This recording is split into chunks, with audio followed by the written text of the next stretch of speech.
चलिए, very good afternoon. Next shading है आपकी पॉइंटिंग वेक्टर। सबसे पहले आपको बता दूं, पॉइंटिंग वेक्टर आपको पावर के बारे में बताता है या पावर के फ्लो के बारे में बताता है ना। तो इलेक्ट्रिक फील्ड और मैग्नेटिक फील्ड का जब क्रॉस प्रोडक्ट करते हैं तो आपको कहीं ना कहीं पॉइंटिंग वेक्टर के बारे में इंफॉर्मेशन मिलती है। डेरिवेशन डिराइव करने के से पहले आप ये ध्यान रखें कि आपको कहीं ना कहीं E क्रॉस H की वैल्यू चाहिए, तो डेरिवेशन थोड़ा और आसान हो जाएगा। क्लियर? चलिए, सबसे पहले हम यहाँ से डिराइव करते हैं कि we know that del cross H वो होता है आपका JC plus JD। Clear? JC is called as conduction current density and JD is called as displacement current density. Del cross H को आप लिख सकते हैं सिग्मा E प्लस JD होती है आपकी डिस्प्लेसमेंट करंट डेंसिटी, उसको आप लिख सकते हैं del by del T of D। Clear? Del cross H is equals to sigma E, del by del t को लिख सकते हैं epsilon into del by del T of E। Clear? इस इक्वेशन में दोनों तरफ E का डॉट प्रोडक्ट कर देते हैं। E dot del cross H is equals to, देखिए ये पहली स्टेप, आप इसको स्टेप वाइज डेरिवेशन याद करें। First step, do the dot product of E। Clear? तो ये पहली स्टेप यहां से चालू होगी कि आप E का डॉट प्रोडक्ट कर लें। E dot del cross H is equals to, यहां पे E का डॉट प्रोडक्ट करेंगे तो आ जाएगा सिग्मा इंटू E स्क्वायर और plus epsilon into E into del by del T of E। Clear? अब यहां पर आपको बेसिकली क्या चाहिए? E क्रॉस H चाहिए। क्लियर? आपको जो चाहिए वो है E क्रॉस H और यहां पे आ रहा है डेल क्रॉस H। तो यहां पर एक वेक्टर आइडेंटिटी अपन अप्लाई करते हैं।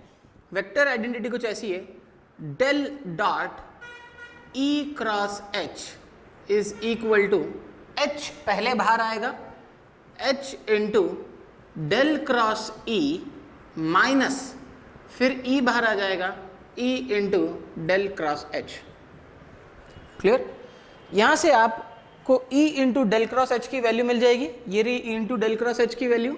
तो E into del cross H की जो वैल्यू आपको मिलेगी वो होगी H into del cross E minus del dot E cross H।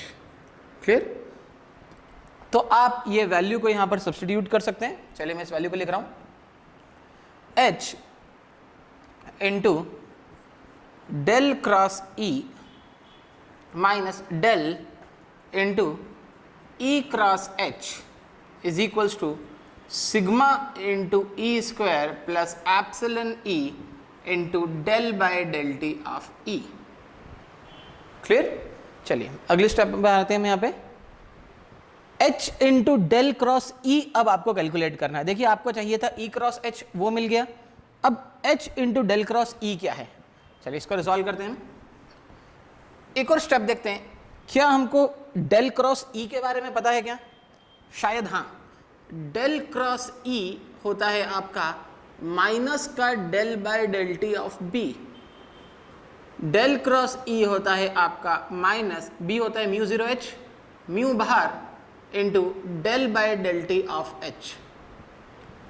अगर मैंने H का डॉट प्रोडक्ट दोनों तरफ कर दिया तो मुझे टर्म मिल जाएगी H dot del cross E is equals to minus mu into H into del by del T of H।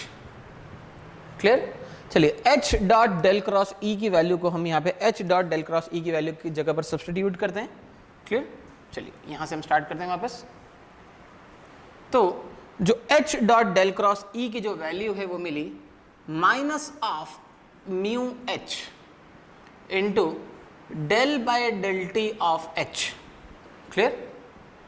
Minus del into E cross H is equals to sigma into E square is equal to sigma into E square plus epsilon E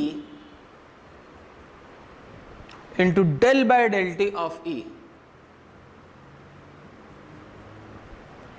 clear? चलिए यहां से मैं E cross H की value निकाल देता हूं, तो minus of del into E cross H की जो वैल्यू आ जाएगी वो आ जाएगी आपकी इस टर्म को मैं यहां पे ले जा रहा हूं, ये हो जाएगी आपकी epsilon into E into del by del T of E plus mu into H into del by del T of H.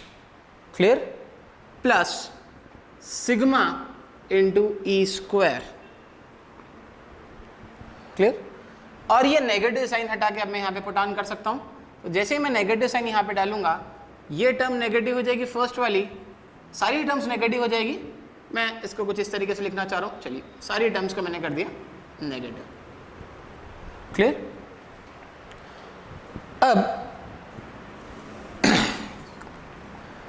अगर मैं इस टर्म को ध्यान से देखूं, सेकेंड वाली टर्म को, तो मैं इसको ऐसा लिख सकता हूं 1/2 epsilon into del by del T of E square.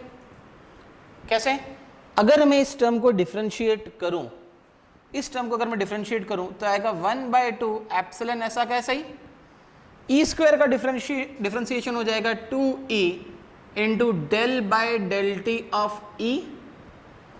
तो 2 से 2 कैंसल, बचा epsilon e into del by del T of e, epsilon e into del by del T of E.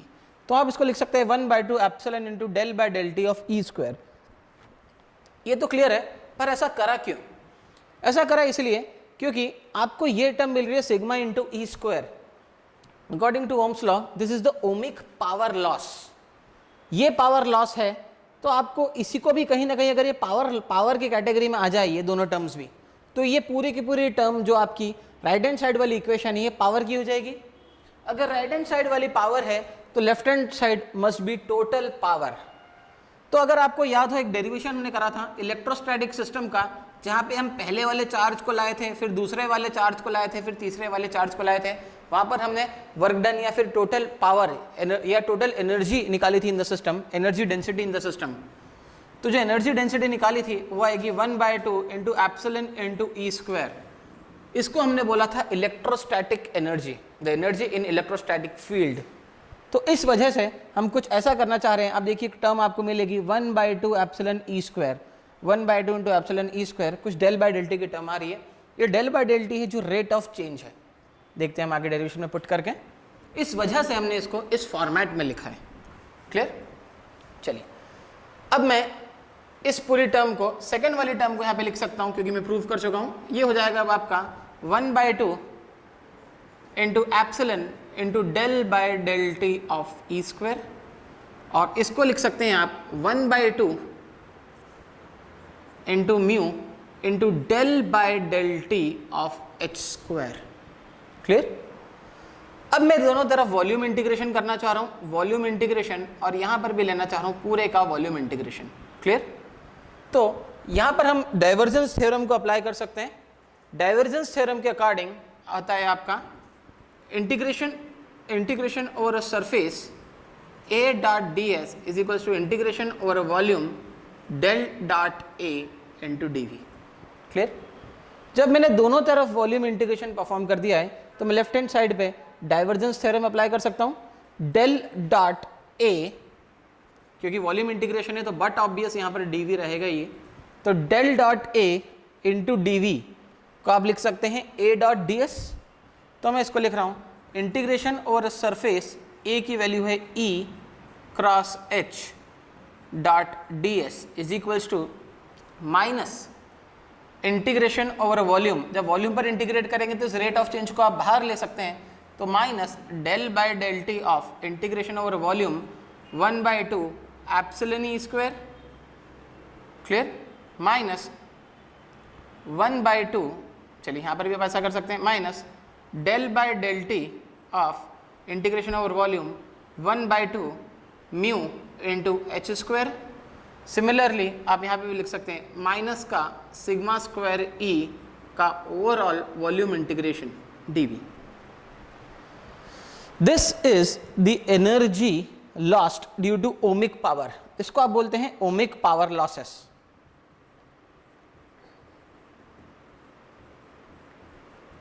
Ohmic power loss, clear. ये है energy stored in an electromagnetic field, और ये उसका change है, decrease in the rate of electromagnetic energy which is stored. This is minus sign shows the decrease, decrease, देखिए इसको read करने का तरीका, decrease in the rate of electrostatic energy stored, again minus, decrease in the rate of electromagnetic energy stored minus ohmic power losses, clear। अगर इधर वाली term पूरी power की है, then accordingly this should be the power, so you can show that power is nothing but integration over a surface E cross H ds.